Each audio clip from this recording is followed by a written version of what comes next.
in Bryce Canyon, you can go down into the Queen's Garden and Navajo Loop trail. It leads you down into this iconic red rock landscape with all those crazy fingers and spires of stone sticking up, all those hoodoos. And you can go out and wander amongst those for a good long time and not really see or hear anybody. That is just one of the many incredible recommendations you're going to get today, and a topic near and dear to my heart, the USA National Parks. Some of my all-time favorite travel memories have taken place in parks across the nation. Today, you're going to get the top 15 national parks hikes curated from professional travel journalist and hiking expert Jason Frye, who is the author of the brand new guidebook from Moon, which I highly recommend, USA National Parks Hiking, the Top 100 Trails. I asked him to break his curated list down into 3 categories because you have those, number one, must-do icons where there are going to be crowds there. It's probably going to be busy, but it's totally worth your time. And then you have the lesser-known trails in popular parks.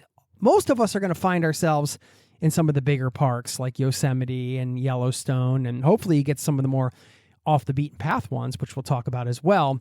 But when you're in those bigger parks, what are those trails that are worth seeking out where you can avoid the crowds? And then, of course, we have the full-scale hidden gems and some of the best-kept secrets in some of the lesser-known parks. All of that coming your way today. Plus, partway through this interview, we've got a bonus segment just to shake things up a bit. Our new 3-part mini-series called Best in Travel Tech, where I share recommendations that can enhance your trip, save you time and money, connect you with locals, or just make your life on the road a little bit easier. Yes, all of that happening in today's show, this show right now. So buckle up, strap in. Thanks for being here, and welcome to the Zero to Travel podcast, my friend.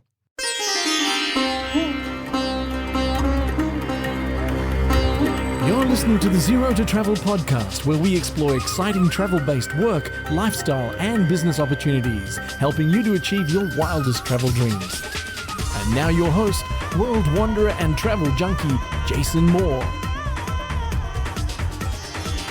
Hey, it's Jason here with ZeroToTravel.com. Welcome to the show. Thanks for hanging out, letting me bring a little travel into your ears today. This is the show to help you travel the world on your terms, to fill your life with as much travel as you desire, no matter what your situation or experience.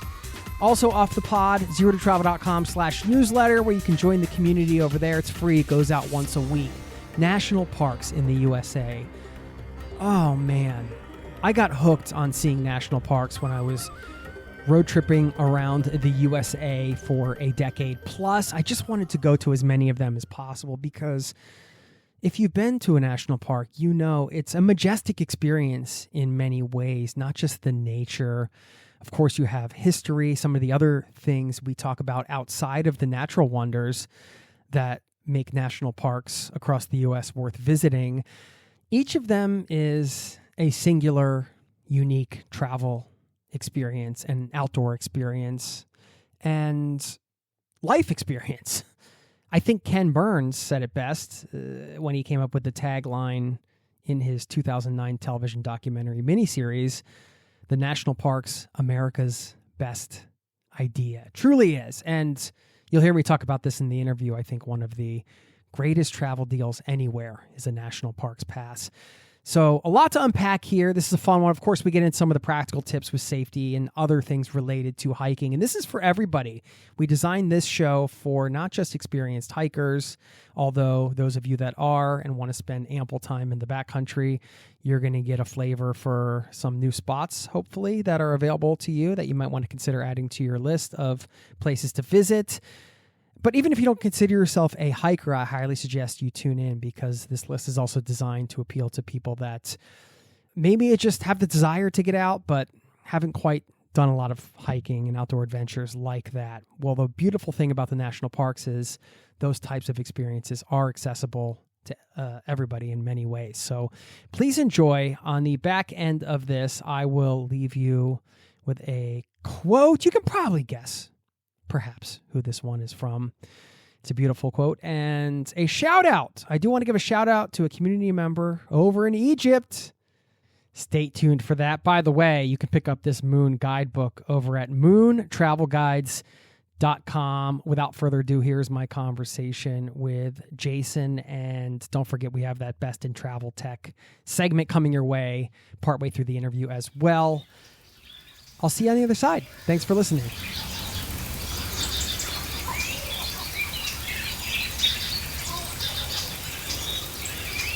Jason Frye, welcome to the Zero to Travel podcast, my friend. Great to have you here.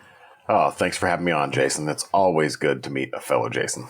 Exactly. I am excited about this one, man, because hiking in the national parks was a bit of an obsession for me for many years. As I was traveling and touring, I spent 10 years touring around the U.S. doing these sort of random jobs, which is a whole other story. But one of our missions on the side was to kind of always visit as many national parks as we could with some of my tour mates and do some hiking. And so I have this close connection with the subject matter of your new book from Moon, which I'll mention right here at the top, Moon USA, National Parks Hiking, the Top 100 Trails. I mean, dude, you had me at national parks hiking, as I just mentioned. So congratulations. I was joking beforehand, no small feat to write a guidebook, no pun intended. Actually, the pun was intended. But yeah, how does it feel just to have the book out there? And I want to hear about the quote unquote research process for this book. Oh, this is not my first time doing a guidebook. I've got several guidebooks out through Moon. I live in North Carolina near Great Smoky Mountains National Park, which is incidentally the first park that I visited and the most visited park in the U.S. system. So I write Moon, North Carolina. I write a guidebook to Great Smoky Mountains National Park, and I write another guidebook to the Blue Ridge Parkway, which is the most visited element of the national park system. So I've got kind of a passion for the parks myself, and it really shows. Writing this book was the longest that it's taken me to write a book, in part because of the research involved to get to as many of these 100 hikes as possible, to take as many photos as I could, and to try to really serve the readers as best I can. We've got hikers and outdoors people of all experience levels on the trail and at the outside. And I don't want you to come out and be intimidated by some 94-mile hike. I want you to come out and fall in love with the national parks. I want you to come out and find a place that works for you and that matches your ability level and gets you to the place that you want to go. And I tried to deliver that, and I think I did. Now, the research for it was intense. There was a lot of desk side reporting first to initially develop a list of 150 or 160 hikes that we slowly winnowed down to the core 100 that are in the book. Some are a little harder. Some, you end up repeating too many experiences. For a guidebook like this, we don't want to lead you to a waterfall in every park, but you could go to a waterfall in just about every park. But we want to make sure that we're spreading those kinds of things out. So once we settled on that, it was really mapping out a pretty intense route into pockets of the country to go out for a week or two at a time and experience this park, go to these two, go to these three, see how many miles I can log on these trails, come back and report on all that. So it was a lot of miles, and I wish I knew how many miles my mouse traveled as I was writing this, because I think it probably did as many miles on my desk as I did on the trail. Well, thinking back to your younger self, if you came back in time through a portal and you were like, all right, here's what you're going to be doing. You're going to be traveling around and hiking in national parks. I mean, would you have been like, oh my God, this is a dream job? Like, I know how much work's involved. So I know after a while, sometimes, we get older, we get into projects, we understand there's a bit more to it than just sort of the idealistic version. But even still, the idea of that you're traveling to these national parks and doing some hikes, and that's part of the job. I mean, was that an interest of yours when you were younger? Would you have been surprised to hear that this is a project that you get to do for a living? That's a yes and a no. So if you go back, if you ask my mom, there's only one job I ever said that I wanted, and that's a novelist. And so my younger self would not have been surprised that I was writing books, but my younger self would have been surprised that I was writing nonfiction books, particularly guidebooks, instead of writing fiction. The irony is that I, like a lot of other writers, have a couple of novels that are just gathering dust in a desk drawer because I can't seem to make myself work on them or finish the story. It's almost like I don't want to leave those characters in some way and give them over to everyone else. But so I wouldn't have been surprised that I was writing, but I would have been surprised what I was writing about. I would have been happy about it, though. I grew up as an outdoor kid. I'm an Eagle Scout. I grew up in the woods in southern West Virginia. My parents own 160 some acres back there. And so I grew up every evening wandering around in the woods on deer trails, on paths that we had established in the hills, hunting in the fall, going out and fishing and hiking with my Boy Scout troop in spring and summer. And so the outdoors is no surprising place to me, but it's surprising that I set myself in those places instead of a cast of characters. Yeah. Well, it's interesting to hear because in the ways you're still unknowingly combining some of your passions from childhood, I guess. And what is your favorite what do you think is the best all-time novel ever written? Oh man, I love a good book recommendation. That's really hard. I was talking to my mother-in-law the other day about the scariest book I've ever read, which is House of Leaves by Mark Danielewski. It's a very complicated book. It's very hard to read because of the format. It's at its core, it's a book about a documentary about a house that's bigger on the inside than on the outside.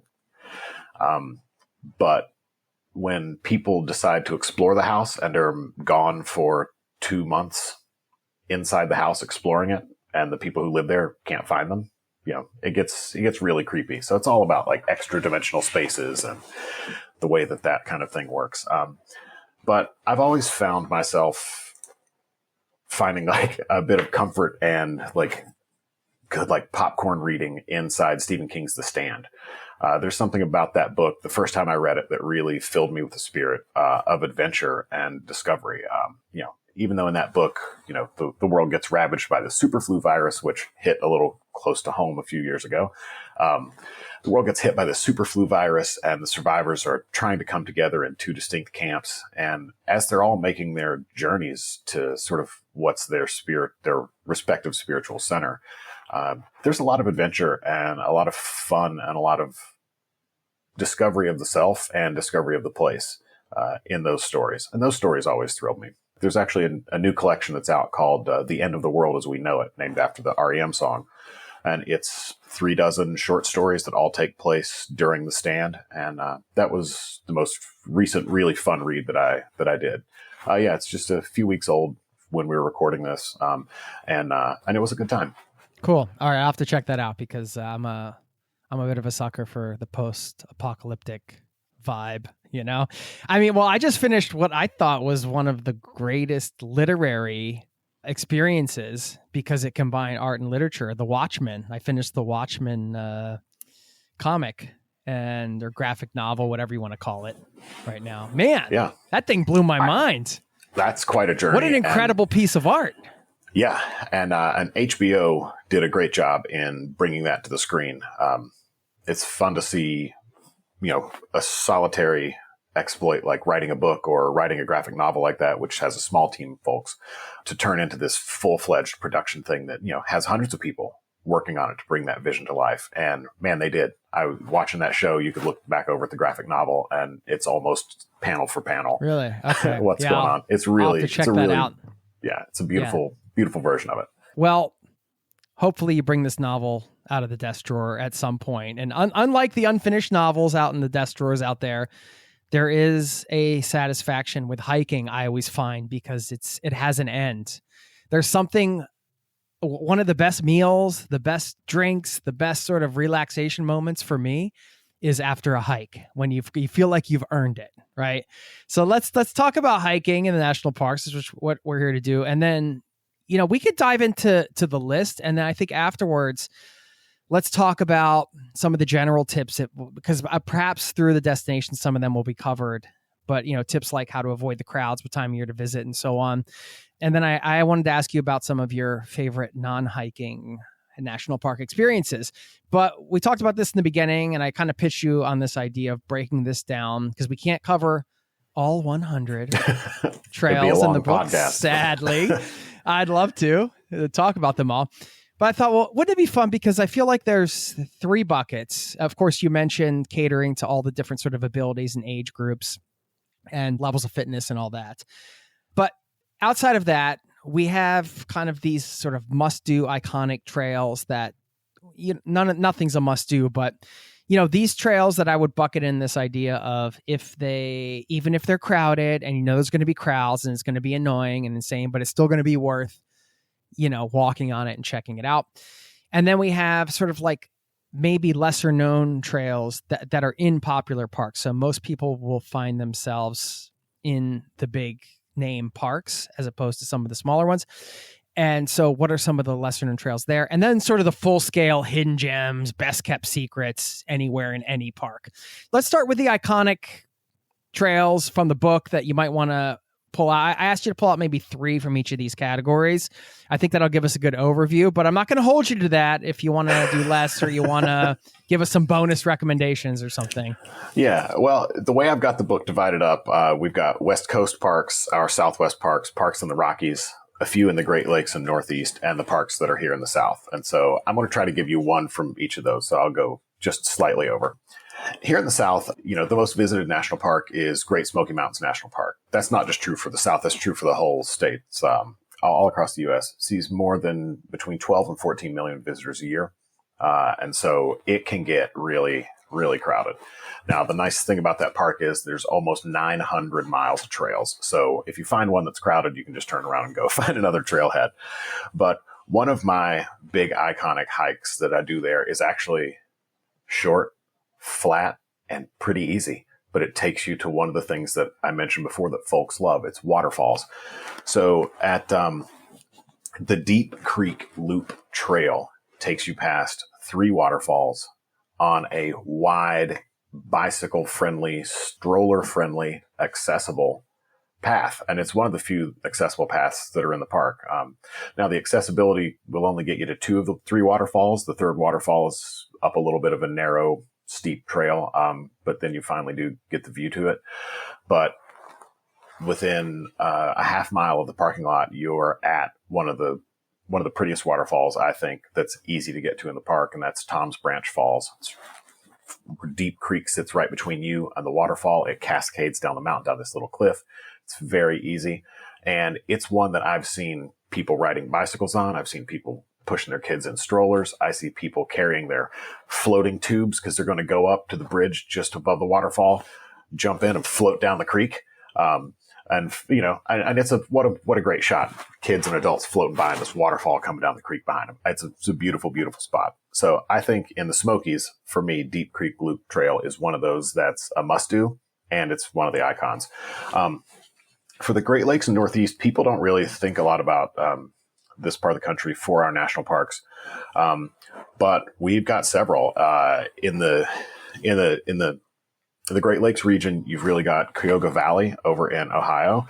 Then you've got Indiana Dunes that sits right on the shores of Lake Michigan, but we include that northeastern part, and so that means Acadia. And at Acadia National Park, I think that Jordan Pond Path and the South Bubble is an amazing hike. It takes you around one of these old glacial moraine lakes, takes you up in around some glacier deposited boulders, gets you a little bit of elevation to where you can look out in the distance and see the ocean. You've got the pond in front of you. And if you're there at the right time of year, which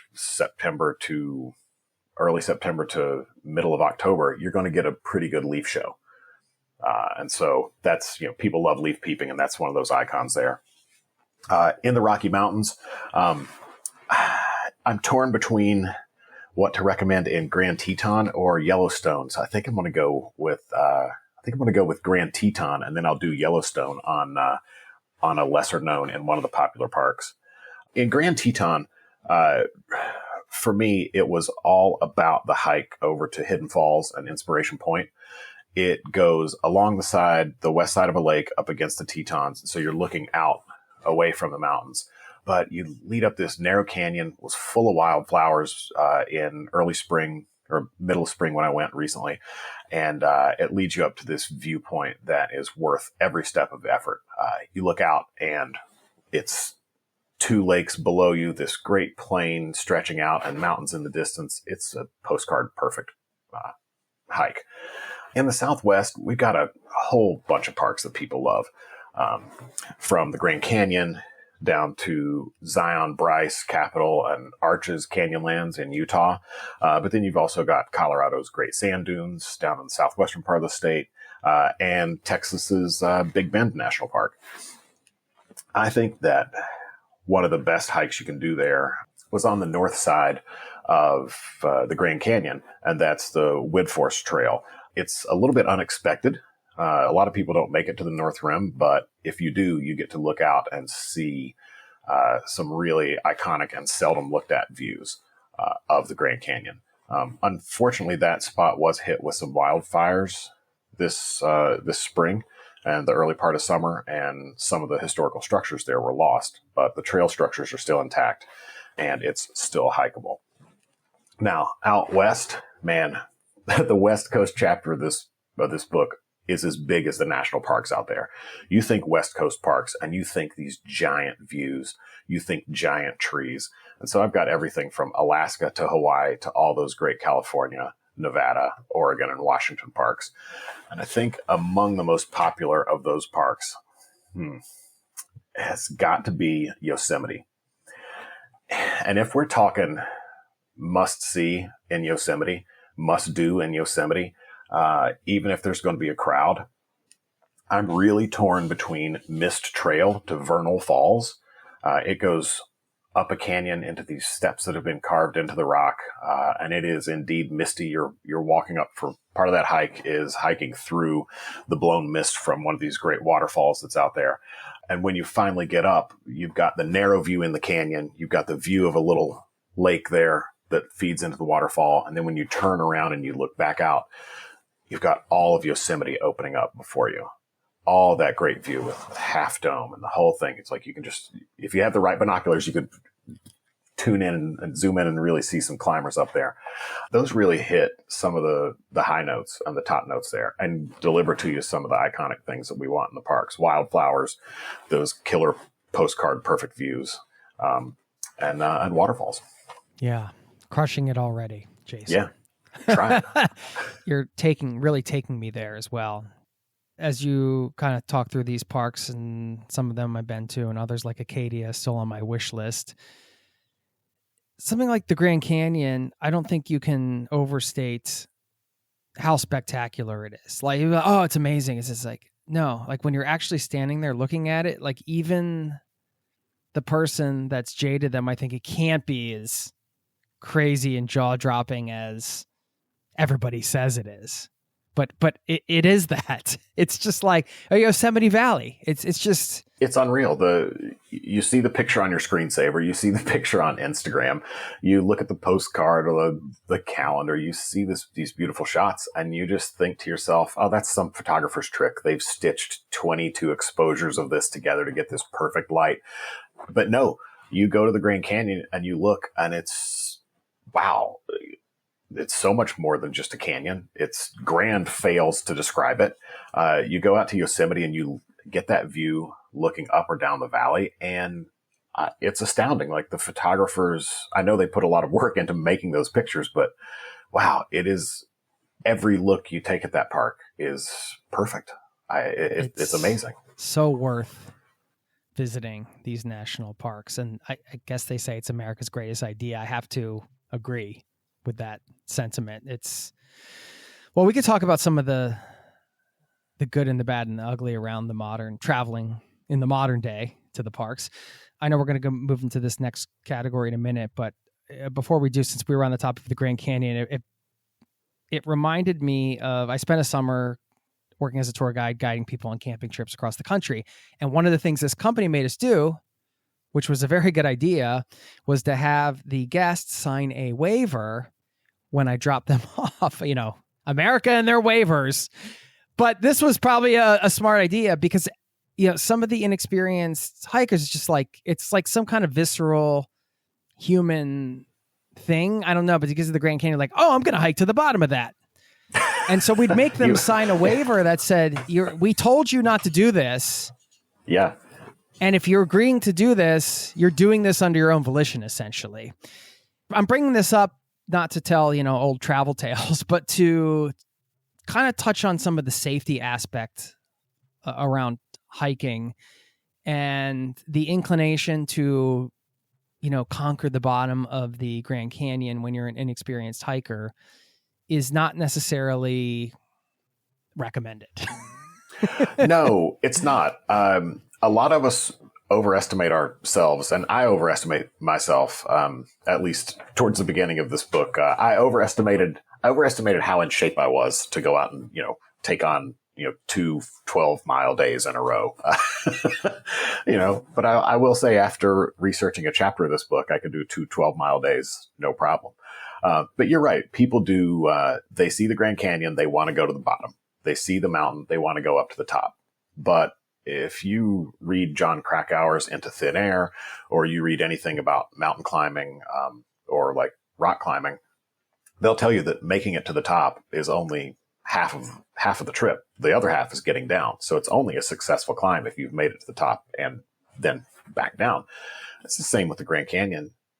You can hike down into that thing, but man, you got to turn around and go all the way back up. And we're talking with, trail undulations and the way you move back and forth. You could be talking about possibly more than a vertical mile that you need to climb to get back out of that place.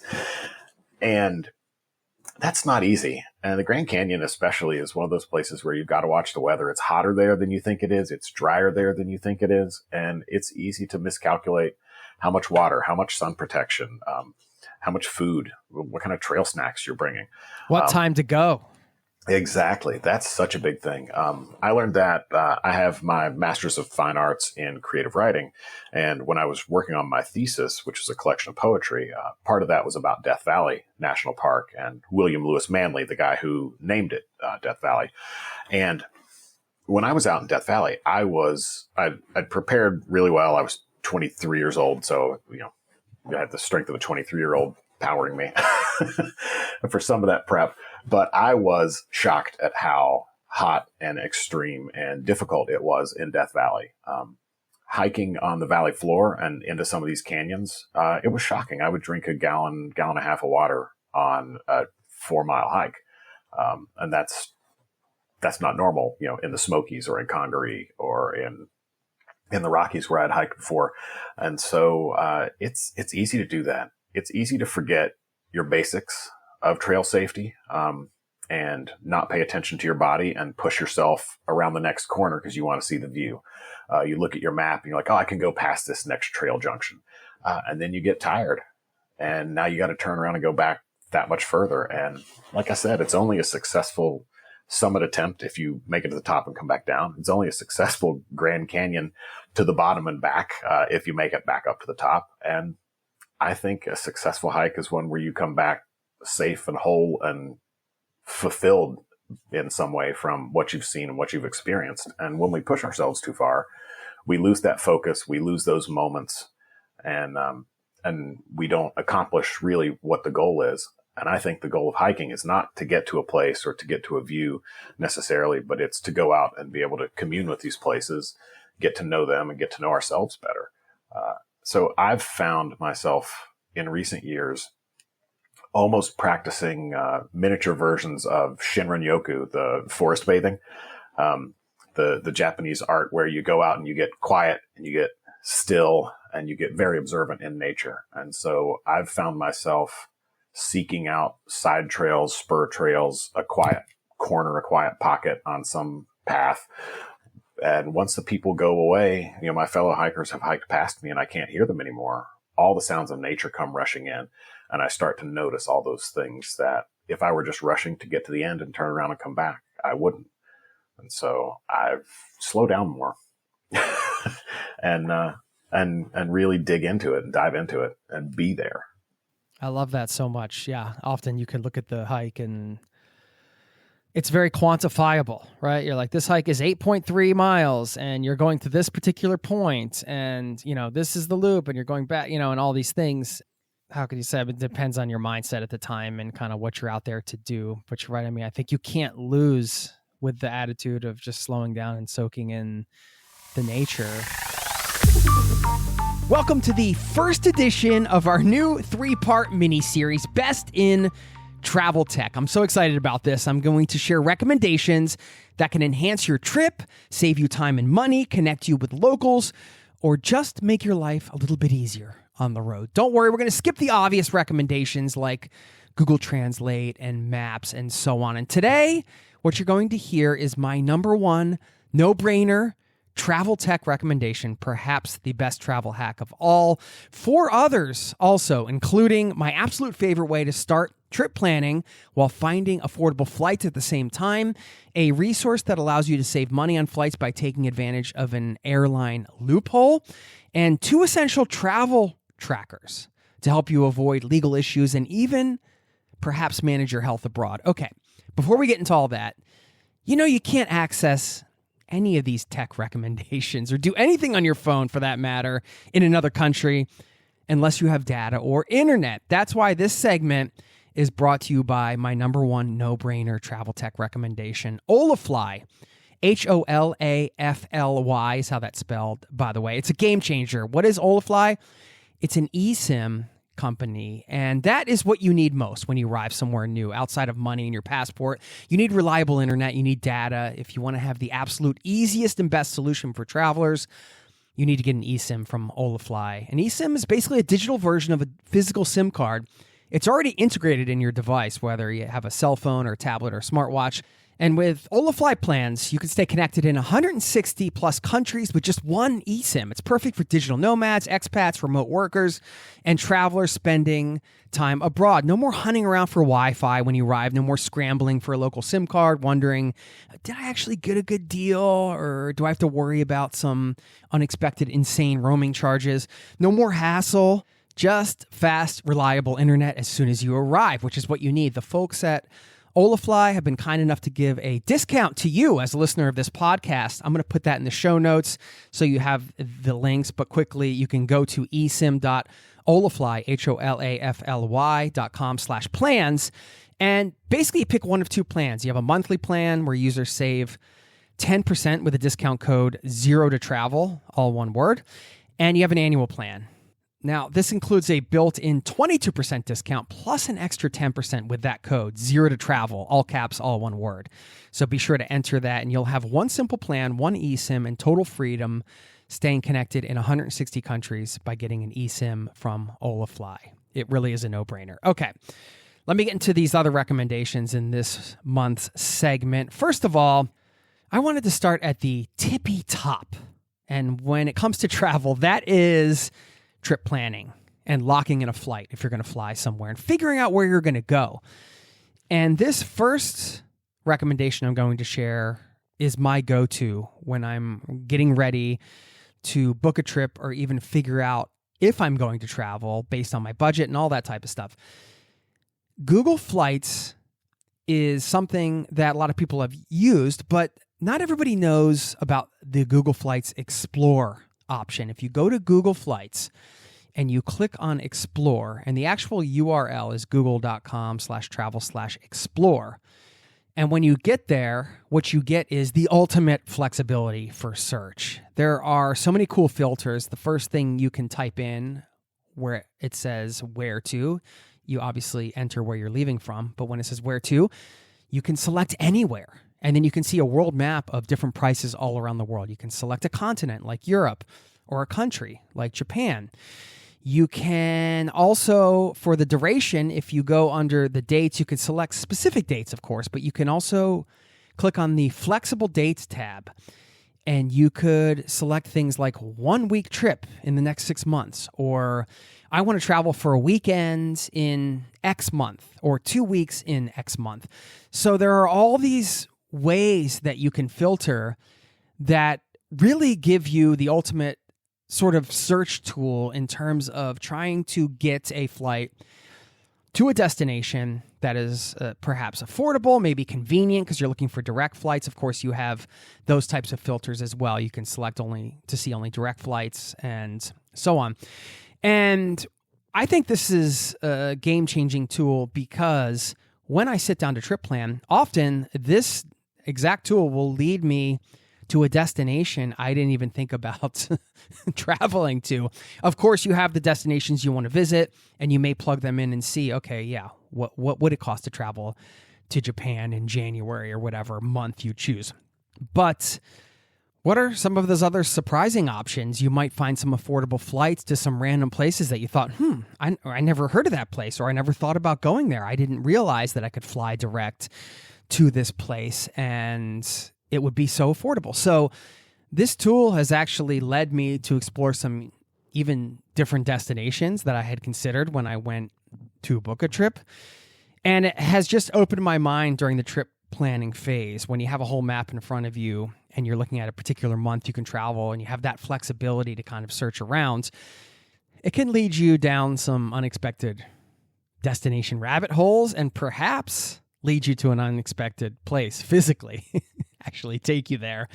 So if you want to have some fun, you got the wanderlust flowing now, and you finish this podcast and you're like, let me check this out. Go to Google Flights, explore, and see what types of 1 week trips you could take in the next 6 months, for example. Where could you fly to? What kind of deals are out there? Who services those areas? And just have fun, come in with an open mind and see where it takes you. I will share a couple other tips before we move on to the next recommendation. The first is I always encourage people to book directly with the airline, so you can use Google Flights Explorer as your sort of gateway into seeing what's out there. But if you find a great flight, then I would encourage you to go book that on the airline. And also, Google Flights Explorer does not have every budget airline company, for example. Not every airline is listed or aggregated on this tool. So just be aware of that. You can always look outside of this tool to find flights as well. But to me, this is just such a great travel planning tool as a starting off point. So have fun with it and enjoy. Since we were on the topic of airlines and booking flights, I'm not going to put any more of those types of recommendations into future segments. I wanted to just cover them in this one here. And I wanted to share one more with you, and that is Skiplagged, Skiplagged. This company has an interesting story. Even the header on their website says, ridiculous travel deals you can't find anywhere else. Our flights are so cheap. United sued us, but we won. And that's true. I followed that case. United sued this company because what they do is they expose these loopholes in airfare pricing to save you money. And how they do that, they call it skip lagging, but the more common term is hidden city flying. And maybe you haven't heard that term either. And here's how it works. Let's say you want to go to Seattle, you're in New York, and you book a flight, and the one flight is a direct flight from New York to Seattle, and it costs, let's just say, $1,000, just to use easy numbers. But there's another flight that flies to San Francisco from New York and has a stopover in Seattle, and that flight's only $650. Why can't you just book that flight and just get off the plane in Seattle? Well, it's not really allowed, but that's what Skiplagged does. They allow you to find those types of deals and book them. And I have to be transparent. I've never used Skiplagged, but I've always wanted to try them out. They do have a guarantee on their website. It says automatic protection on every flight you book with us, all at no extra cost.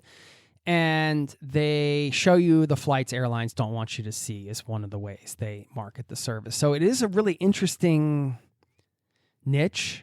Again, they were sued by United, but they won the case, so they are allowed to do this. And it's just another way to find a flight deal that maybe you haven't thought about before. So I wanted to get that onto your radar. Okay, I'm going to leave you with two last quick recommendations.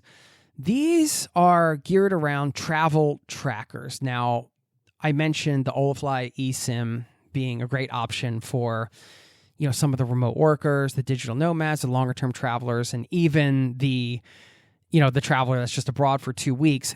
The traveler that's just abroad for 2 weeks may not be as concerned about tracking the number of days they have in a country because they know they're just in and out.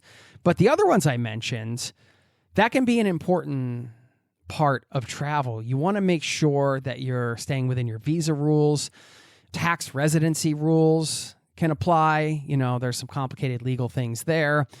Even health insurance eligibility in countries can be based on days present, then you have permanent residency requirements. I've done a lot of this, having moved to Norway and living abroad and having to report how many days I spent, in the United States, for example, or, having traveled extensively in Europe and having to track the Schengen laws and how many days I'm allowed to spend in Europe and so on. So that's why I wanted to share these two trackers.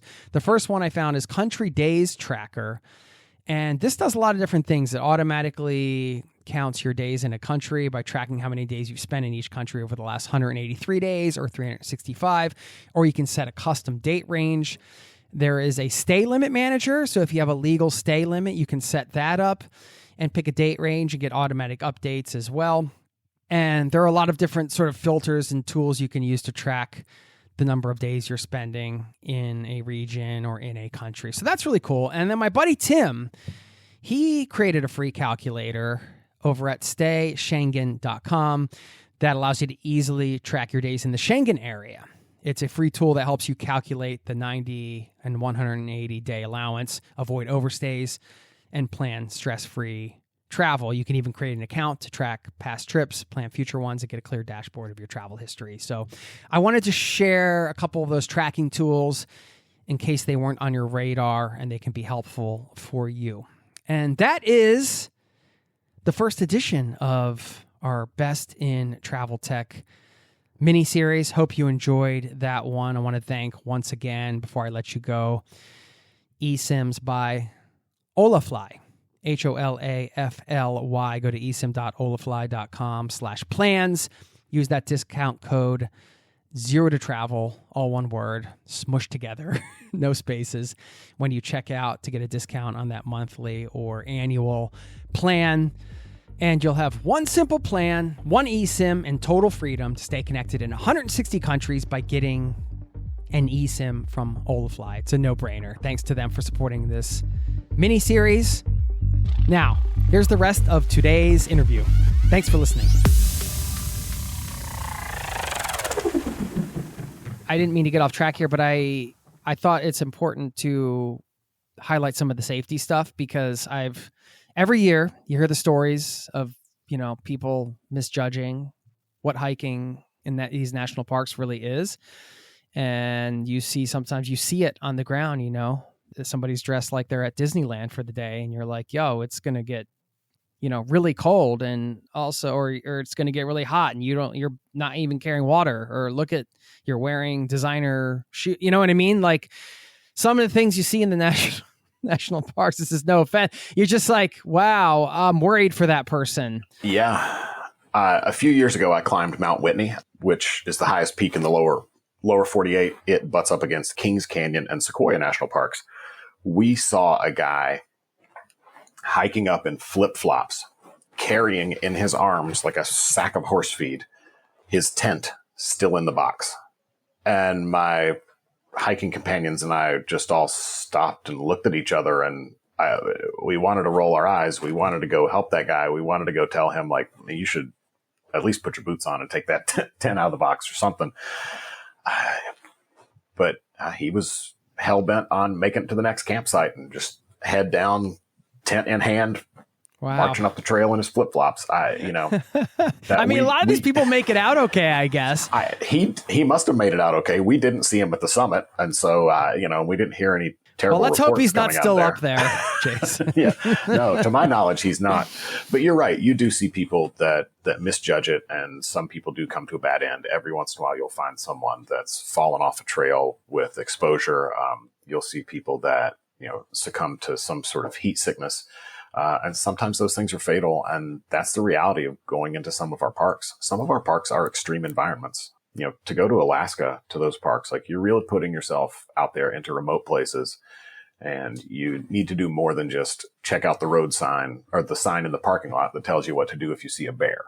You need to go and read up on it, prepare yourself for it. And the same is true for, like you said, the Grand Canyon. It's hotter in there than people expect. It's harder to hike back up out of there than people expect. Even if you just go down to like the first or second viewpoint and you turn around and come back up, it's really taxing.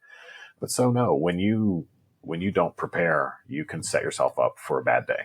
Yeah. And that's not to discourage anybody. As you mentioned, Jason, you highlighted the first trail was, people pushing strollers. And that's one of the beautiful things about the national parks is it's so accessible and anybody can cater to their own comfort zone in a way. But if you're even going remotely outside of your comfort zone or remotely remote, I guess I should say, I do encourage the research, in the guidebook like this, talking about, I'm sure you cover some of the, essentials to bring. And, even a guy here in Norway recently where I live, an American who was an experienced hiker and he had all the things. And it was just the things that happened. He made sort of in hindsight, one sort of bad decision after another, which led to a fall, which led to a broken leg, which led to him having to be rescued and surviving out in the wilderness for like 3 days or something. But he did survive. And this is a guy who had all the things.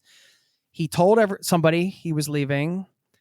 He did everything right, but he still, so things can still happen. So anyway, this isn't like trying to buzzkill the conversation, but I just, it's just a reminder and a reminder for myself too. Sometimes I still go out here on a walk, Jason. I'll be like, oh, what was I like? Why didn't I bring rain gear? This is Norway. Of course it was going to rain, and now, are we going to get hypothermia? Again, I'm being dramatic, but you know what I mean? It's like things can happen quick. So just anyway, enjoy it and have fun, but pay attention to some of the safety stuff. And, I do in the book, in the hiking guide, I do cover the 10 essentials, that all of us should have with us when we go outdoors.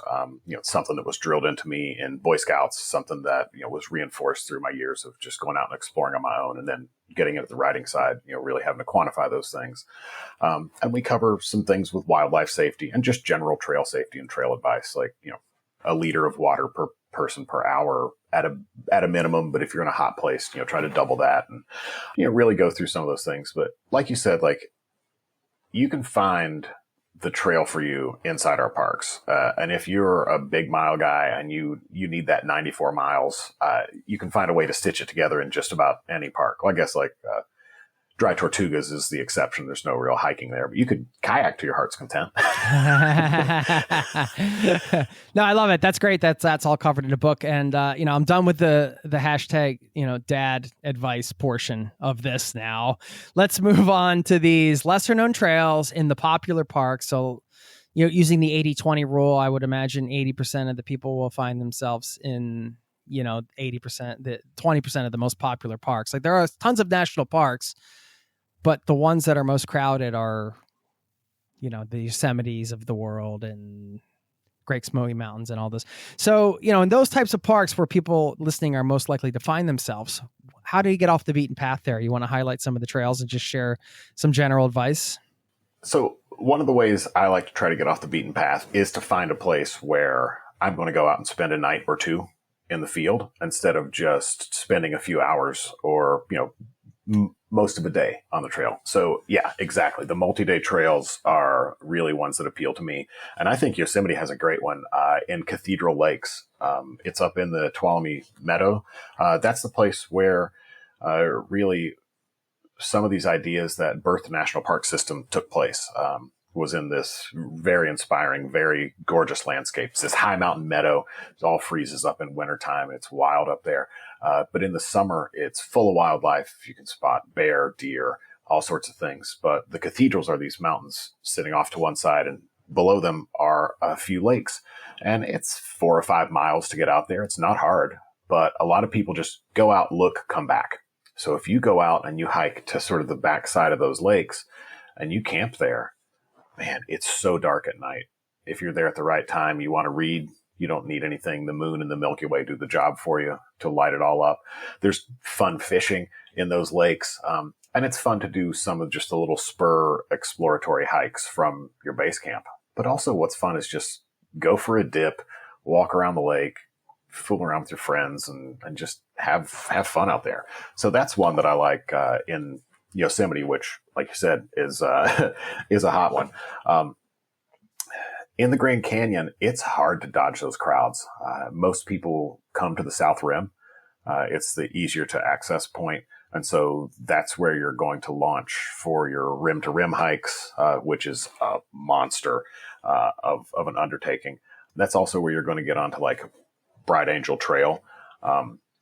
but also where you can just walk along the trail through time, which denotes a lot of the different geological periods and points out places along the way. But that one's so difficult to get away from that I think a more interesting one to talk about in that Southwest region is something like Bryce Canyon. In Bryce Canyon, you can go down into the Queen's Garden and Navajo Loop trail.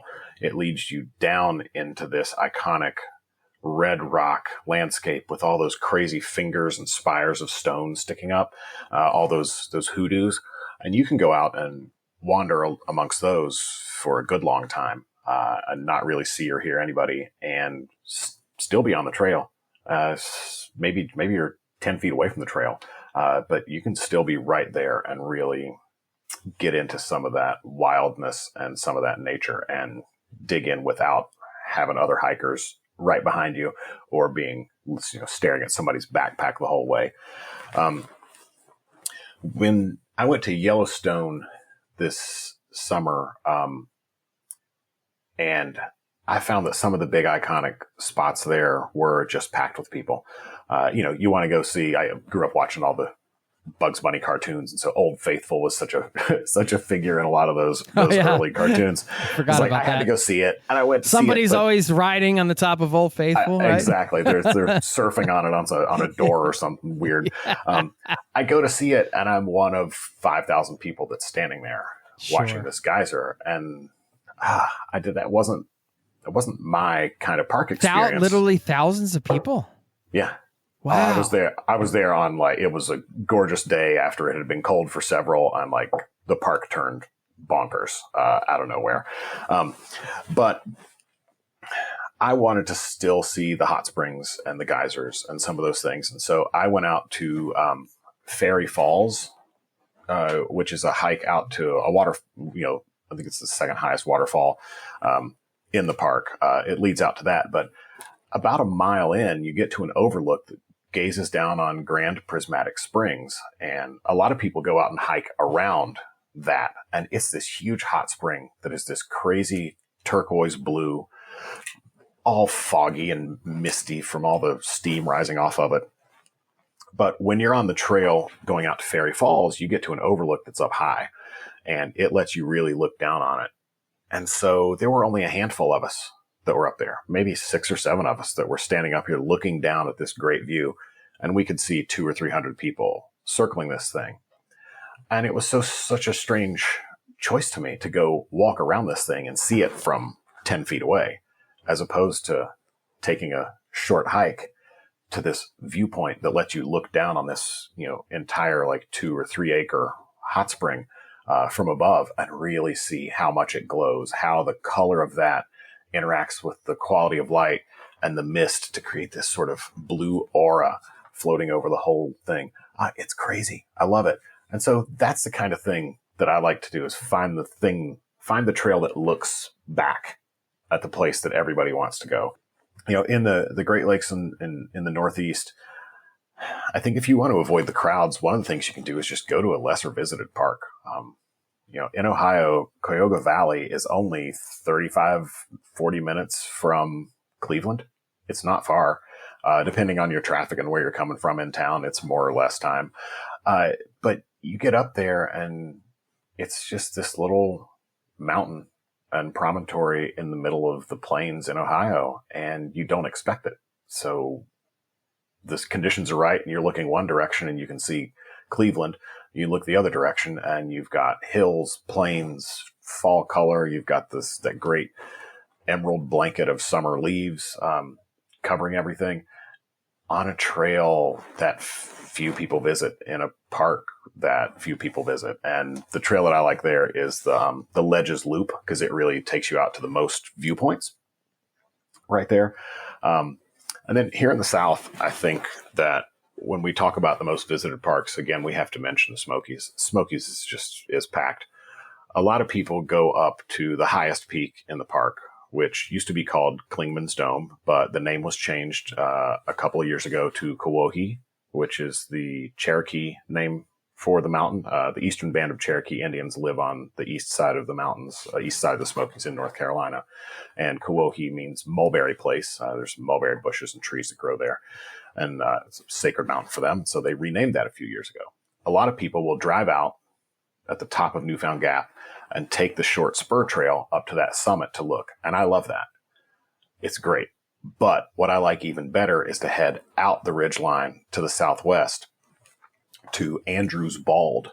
Andrews Bald is one of these patches, these high mountain meadows in the Smokies and across the Blue Ridge, where some of them are naturally occurring. Some of them were carved out of the forest for people to graze their livestock. And so Andrews Bald in particular is full of flame azaleas, rhododendron, and mountain laurel. So when you're up there from early to midsummer, you're going to see anything from walls of white and purpley white flowers to these orange flame-looking azaleas that are blooming.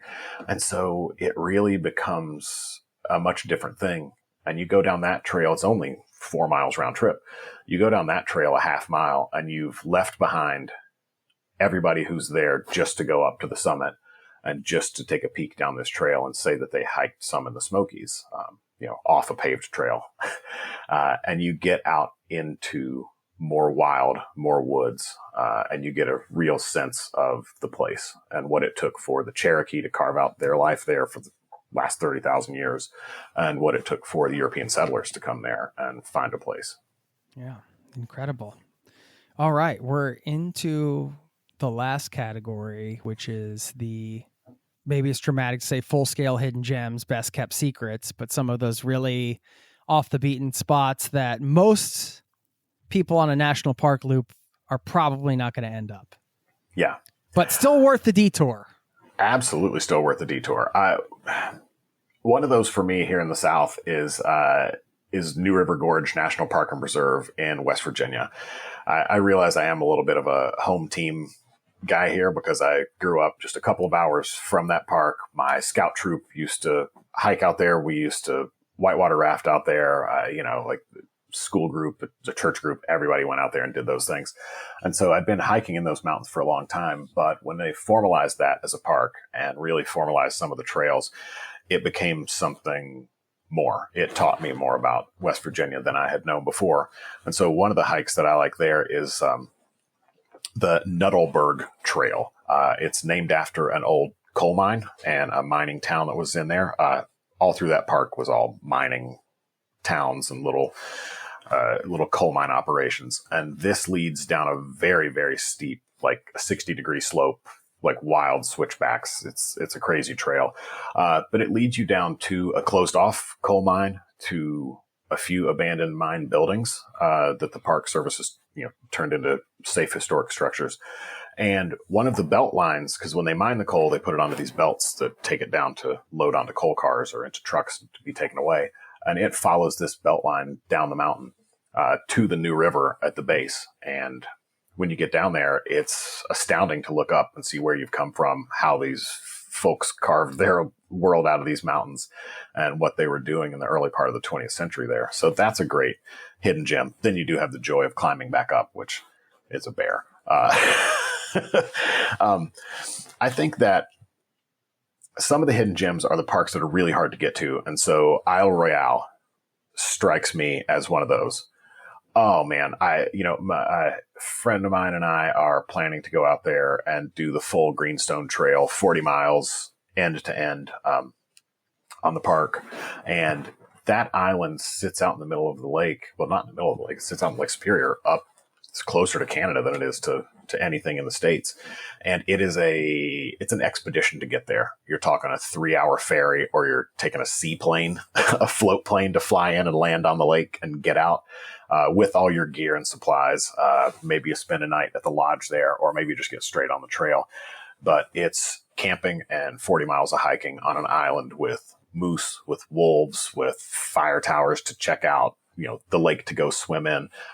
It's a interesting and wild and gorgeous place. And the friend I'm going with is a geologist, and he's excited to go just to satisfy his rock nerd side. So I'm happy to be able to go and do that with him. out in the sure Rockies, it's gonna I think rock. the Sorry. oh yeah, it will. Well, speaking of rocking and speaking of my geologist friend, I just went out to Great Sand Dunes in southern part of Colorado, and that's an unexpected park. It's the tallest sand dune system in the country. And for me to hike to the first line of the sand dunes, which are about 600, 700 feet high, it's maybe a half mile from the official trailhead. It took me 2.5 hours because you can't climb them. Yeah, you take 3 steps up and you slide 2.5 steps down. But they sit in this strange little pocket, and it was a place that was full of wildflowers. I'd gotten there just after the spring thaw had forced some little rivulets and creeks and things to form as it was flowing off the mountains. And so it was full of prairie sunflowers, and there were 7 or 8 different things that were blooming in there. And it was a really unexpected thing. I think that Mesa Verde, also in Colorado, can deliver some of those unexpected things. You see some of the pictures of these adobe houses hidden, tucked away in the rock cliffs in that canyon. But I think really seeing them makes you realize how extreme, what an extreme effort that humans will go through to make a foothold for ourselves. And then out west, I think those lesser known and hidden gems are really going to have to go. I think they're going to have to go up into Alaska. Again, these are hard parks to get to. These are more extreme environments, but man, if you can get up to Alaska and you can get into Denali and you can do like the Savage Alpine Lake Trail, which, takes you to an alpine lake, but also takes you up a ridgeline where under the right conditions, you're staring at Denali the entire time. It's off in the distance, gorgeous and snow-packed and stunning as always, surrounded by huge but smaller mountains, because that's a whopper of a hill. And so you really can get out and get into the Alaskan bush, see some wildlife safely and from a distance, hopefully, and really get a taste of that wild bit of nature. What an incredible list, man. I'm ready to hit that itinerary right now. I think that's one of the surprising parts of the national parks for me, because you think nature, of course, epic nature, but then you have these historic elements or these cultural elements like you touched on with Mesa Verde and the ancient dwellings of the Pueblo people. And then you have some of the mining history you mentioned on the Nutterberg Trail. And there's these other elements of these parks where you have of course you have the nature, but then you have these historic elements and cultural elements that can surprise you, I guess, in some ways. Yeah. Now, I always find that interesting because our parks are thought of primarily as natural features, nature things. We preserve it because this mountain is great and, this view is stunning, and we've got to protect, this animal or this plant. And I think that's a very important part of the park's mission. But part of the park's mission is to preserve both as, United States citizens and just global citizens, to preserve our history and our culture. In a place like Great Smoky Mountains National Park, you have 2 different histories and cultures competing with one another. You've got Cherokee's ancient to modern history, and you've got the European settlers coming in from the 1700s up until now. And so you do find elements that are purely Cherokee, that purely touch on this old way of life, these old names, these old stories, these old places, butting up against what we consider to be, as U.S. citizens, we consider, anything that's 200 years old is really old to us. You got these 150-year-old farmsteads, old grist mills that date back to the late 1800s, those kinds of structures around, in Death Valley and in several other parks across the Southwest. You've got a lot of mining history. In Alaska, you run into the mining history as well with the gold rush things, but you also run into all these cultural things. Get up into the upper Midwest, into Teddy Roosevelt, and you're getting into some of the ranching history, but more of the native history there, what those plains tribes were doing, how they were acting, the cultural elements that they found important. But then you dive even deeper and you get into parks there and parks out in Utah where you're actively finding fossils, dating back tens to hundreds of millions of years. And so we really dig deep with what our national parks do. And this book, as much as I love the national parks and as much as I love hiking, I wish I could have included things from all the national parks in here, because you've got crazy things like the Teddy Roosevelt National Birthplace.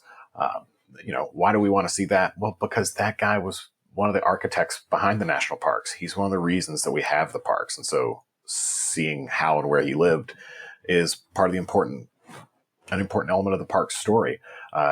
Diving into some of the history with, which they do in Congaree National Park with the enslaved people that had escaped and made a way of living out in the swamps, these maroon communities.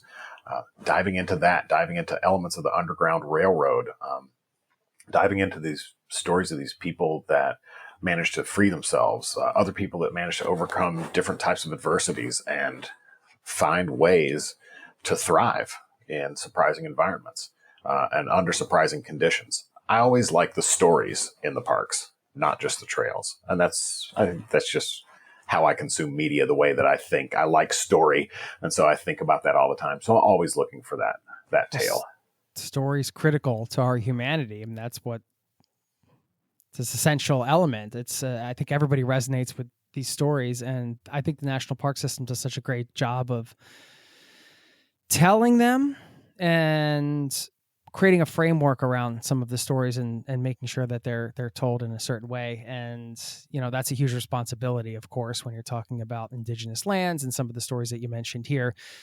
You have to tell those stories. To not tell those stories is completely disregarding an entire part of the history of the area. I used to argue that the National Parks Pass was maybe the single greatest travel deal on the planet. At that time, it was like $80 and you could just go to any park for the whole year. Is that still the case? What is the deal? Yeah, that's still the case. It's still like $85 when I bought mine just a couple months ago. And it still gets you into all the parks. It gets you into all the parks that have entrance fees, which are most of the parks. For a few exceptions, like the Smokies, they have a parking pass system because there's a state highway that runs through the park, and they just can't. There's no way to have a gate on that. Who's going to the park, who's not. So they just do a parking pass.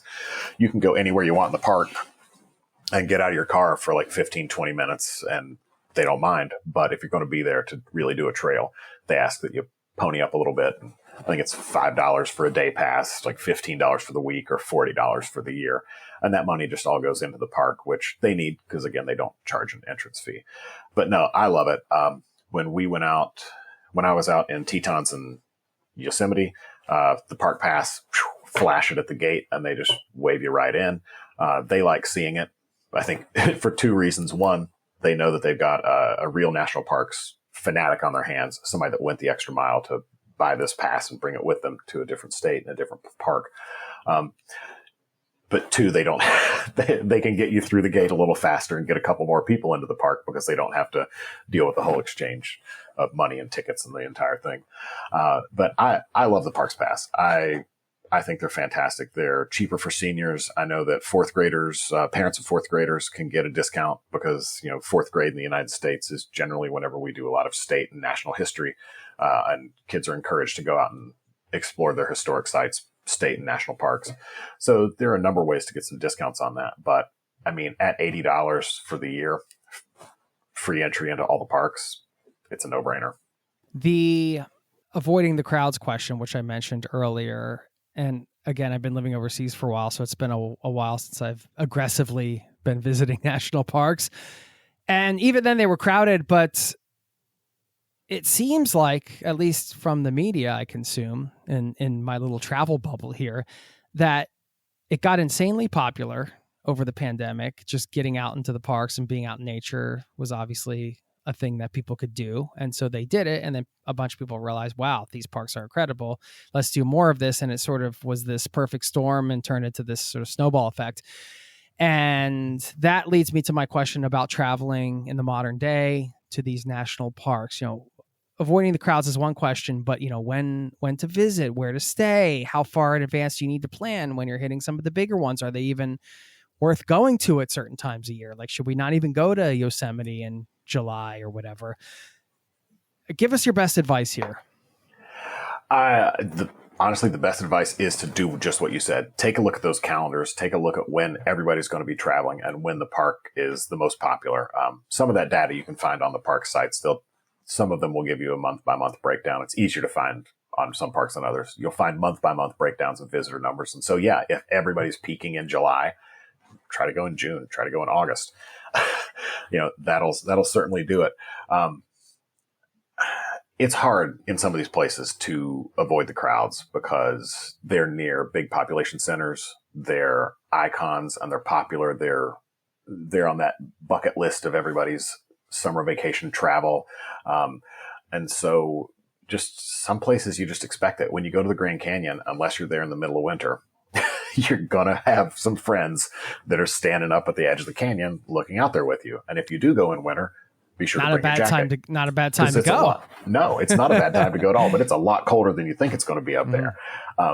So that's one of the things. I live at a beach destination in North Carolina, and we tell our friends, if you want to come visit us at the beach, the best time to come is like September, October. The water's still warm, the crowds are gone, and you have more of the beach to yourself. So traveling during those shoulder seasons is really one of the keys to that.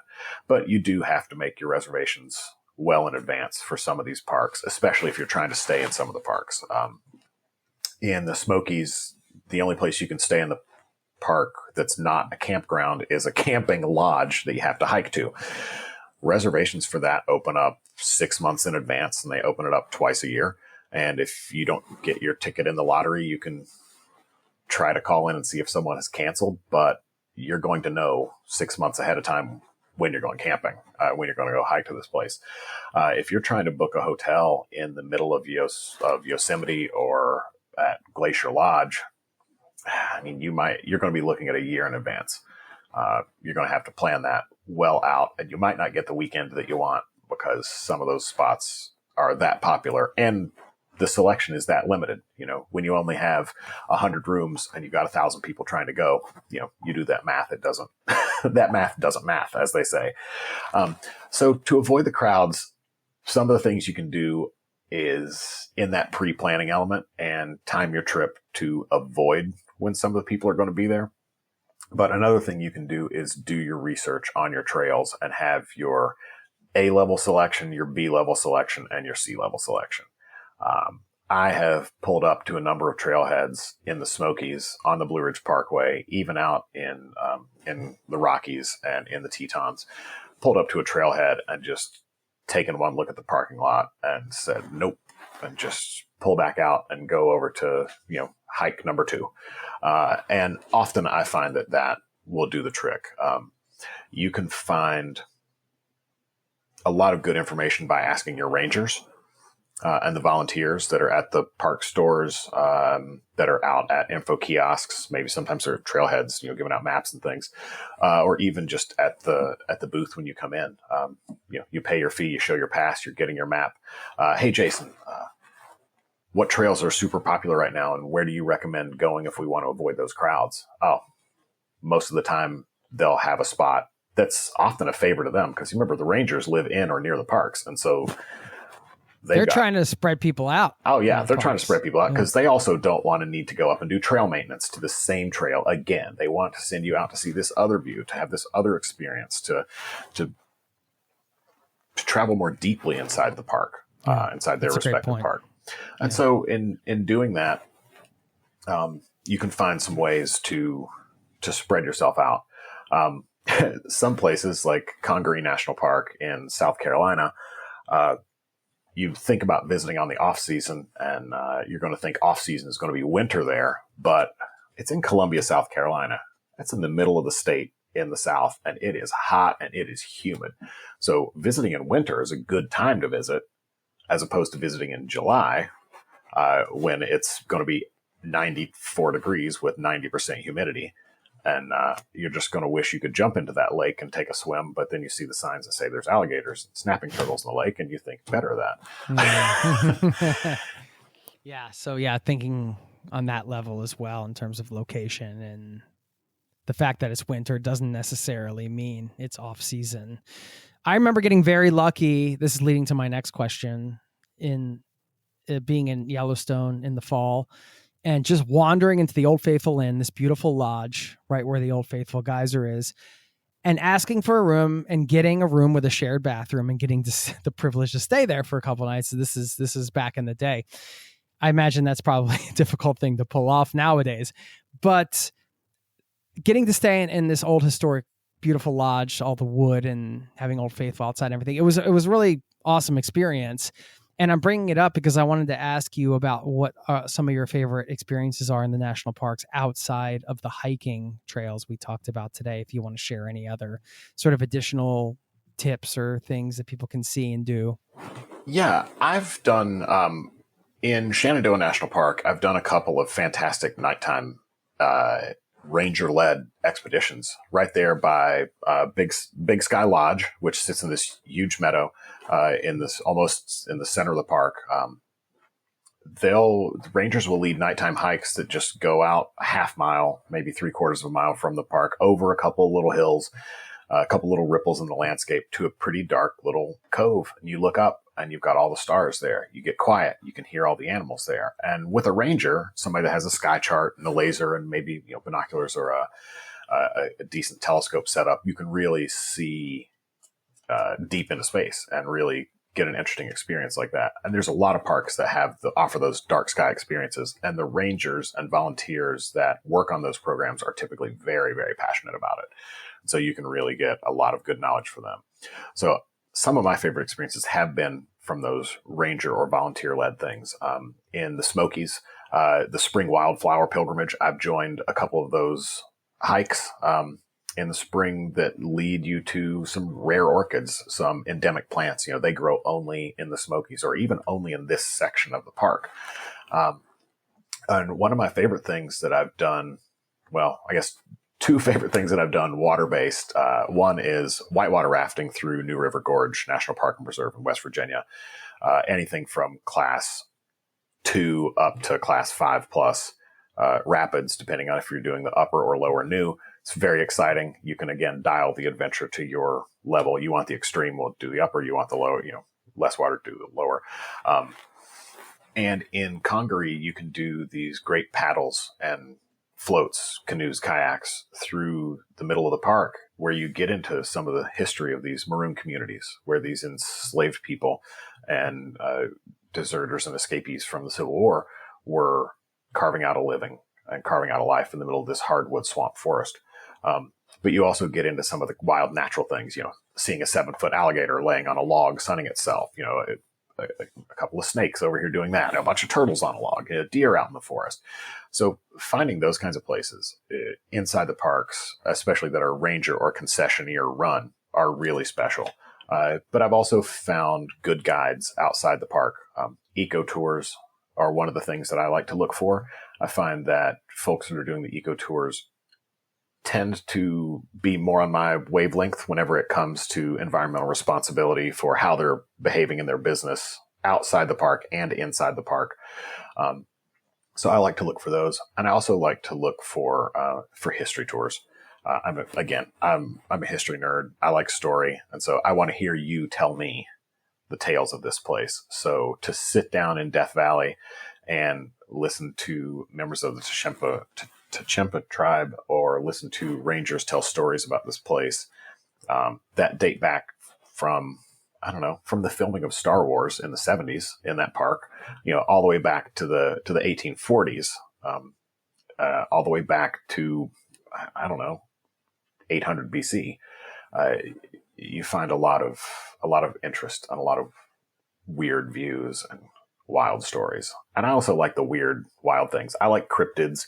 I like your ghost stories. I like your, this weird thing happened over here. I want to know about your UFO or your spectral experience. So I like to try to find those too. Nice. I love it. Well, you're going to find a wealth of information in the new book, Moon USA's National Parks Hiking, the Top 100 Trails, written by our amazing guest here today. Thanks, Jason. Yeah, I had a couple more questions before I let you go in terms of trip planning. We mentioned the book.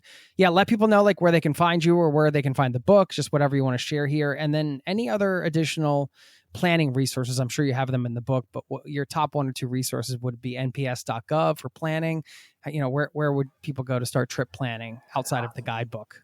Yeah, for trip planning, 2 of the places that I go, nps.gov, and then to the specific park sites, that's the National Park Service site, and recreation.gov. Recreation.gov is the spot that you go to book all your campsites and do things like, enter a wildlife watching lottery or, buy your timed entry passes to the parks. Those are some places that I go. I also do a decent amount of crowdsourcing. And so I like to look at All Trails and Strava to see where people are going, what people are doing. And I find All Trails particularly handy because there's a lot of real-time updates. I can, I'm headed out to Bryce Canyon next week. I can go look today and someone will have pictures up of their hike this morning, pictures from the trail from yesterday. They were on it, 4 days ago, and there's some good trail data up. And so I find that those are really good trip planning resources. I am online. I'm at Bearded Writer. I've got a beard. I write. It's easy to remember on Instagram. And I try to put a good amount of travel things that both support my North Carolina travels for the guidebooks and the magazine work that I do here in the state, but also things supporting the hiking book and some of my other passions, beer, food, cruise travel. My wife is a public relations specialist in the cruise industry. And so we spend a decent amount of time in Europe on river cruises and exploring, the Danube, Rhine, Main valleys and those areas. And those are some of my favorite spots to go when I'm outside of this. I like travel. I like story. I like discovering things about myself and discovering something new about the world. I picture my life as an old hand-drawn map with all these blank spots on it, and I'm trying to fill in those spots. Sometimes I do it by hiking on a trail. Sometimes I do it by meeting people and talking. Sometimes I do it by going someplace and being quiet and melting into the landscape. I love it, man. Melting into the landscape. That's a nice visual. And I love the commitment to the beard. I appreciate that. I mean, if you're the bearded writer, you can't shave your beard, man. No. You're pigeonholed yourself. I know. I told my barber the only way he gets to shave this thing all the way off is if I have an accident with fire. Well, a friend of mine introduced me to the hot shave, which is quite a pleasurable experience. I've heard. It is. Yeah, you might not be able to experience that just because you are the bearded writer. No, I appreciate. Thank you for helping us discover some new wild places today, and of course, we'll link up to the book and everything like that. And 2 more questions before I let you go. One thing, because you mentioned Star Wars and you mentioned Death Valley a couple times, and I don't know if you knew this. There's a guy. I don't know if he still does it, but for several years, he would put on a Darth Vader costume in the middle of the summer and run a mile in Death Valley. Oh, wow. Yeah. That's Psycho. Dedication. Psycho. That is. Yeah. That's asking for some. Anyway, He's at one of these extreme, athlete type guys. Yeah. Like this was his thing. So anyway, you can find, if you Google that, you can find, I always found that fascinating. I thought I got to interview that guy one day just to hear about that experience. I'm looking that up. Imagine wearing a Darth Vader costume and running through. You've been to Death Valley. You know how it feels, man. It's like standing in an oven. I just had on a black t-shirt and I was dying. I can't imagine the full cape and the mask and running a mile. No. I mean, it's crazy. So anyway, I just thought you'd find that interesting. Since you did study creative writing, I'm just wondering what are your best tips for creative writing? I try to write using all the senses. That's one of the first things. And I look beyond the 5 that we expect. And I view memory as our 6th sense. There's a way that memory plays in to tie us to place and to tie in with our other senses. I'm sure you've had this experience. You're walking down the street or you're in a store and you smell this perfume, and it smells like that woman you dated in college. You smell this cologne that smells like your dad or your uncle. There's this scent that you encounter that smells like, the basement or the high school or your best friend's house, and instantly it transports you to those places. There's the same thing with the color and the tone of the sky. When I was in Death Valley doing my research for my poetry thesis, I brought 2 CDs with me, Hank Williams' Greatest Hits and Pink Floyd's Animals. And there are times when I'm listening to Pink Floyd's Animals and it's almost like someone just inserted a new sky over the sky that I'm looking at, because all of a sudden I'm in Death Valley and the clouds are a little higher, the light's a little stranger. Or there are times that I will look up and I'll see the sky in a certain way, see the clouds from a certain angle, and it takes me right back to that place. And so I think observe with all 5 of our physical senses, and then observe with that 6th sense. And then the other key to creative writing is to try. Just try. It's not all successful. It's not all successful to every reader you're going to encounter.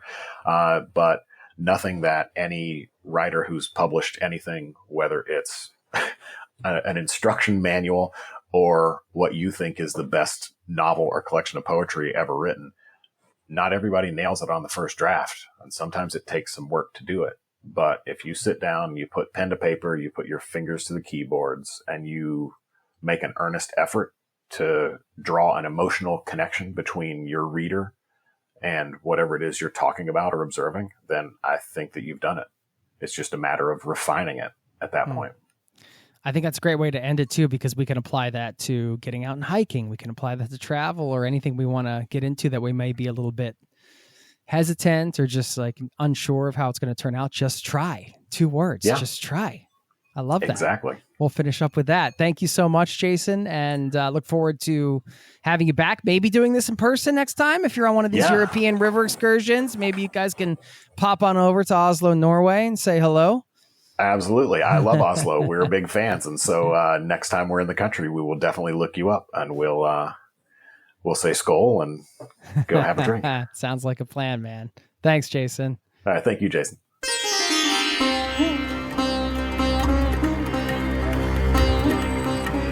There you have it. Special thanks once again to Jason Frye for stopping by the show. I want to thank the folks at Moon Travel Guides as well for helping me set this up. And I'm still a huge guidebook fan. I have my stack of Moon guides right over there behind me. The one on top right now is actually Moon Egypt. And I bring that up because I'm about to give a shout out to a listener over in Egypt. Don't forget, I will drop the URL one more time, moontravelguides.com, if you want to pick up any of their books. Okay.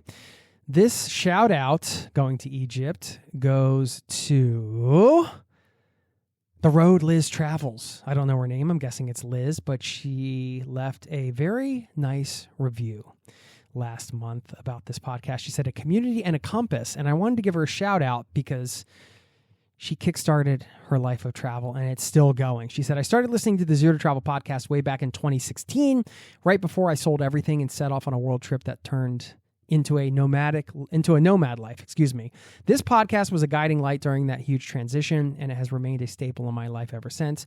The stories, insights, and inspiration have walked me through years of full-time nomadic life, starting in 2017 and continuing today, now with me living in Egypt. Crazy. So she goes on to say, if you've been dreaming about travel, preparing for a big leap, or already living nomadically, this podcast will inspire you, challenge you, and make you feel less alone. Zero to Travel is so much more than a podcast. It's a community and a compass.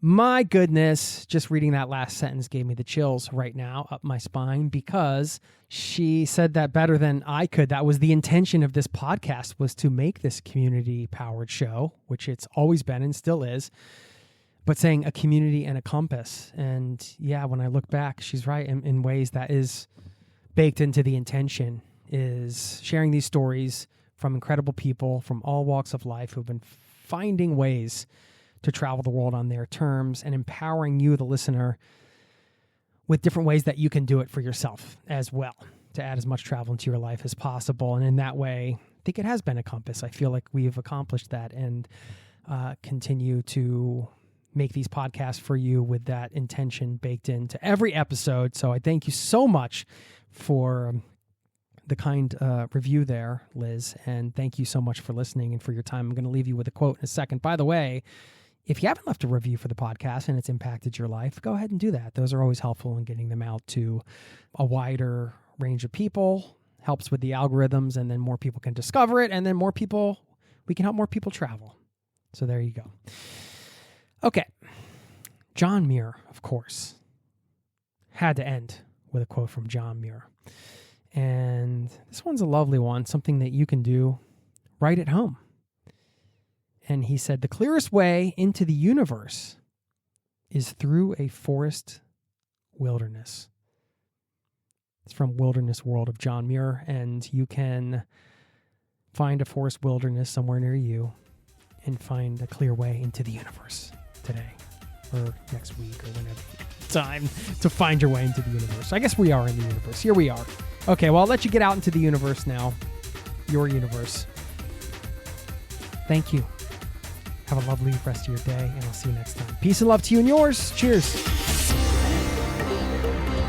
This podcast has been brought to you by ZeroToTravel.com. Ideas and advice to make your travel dreams a reality.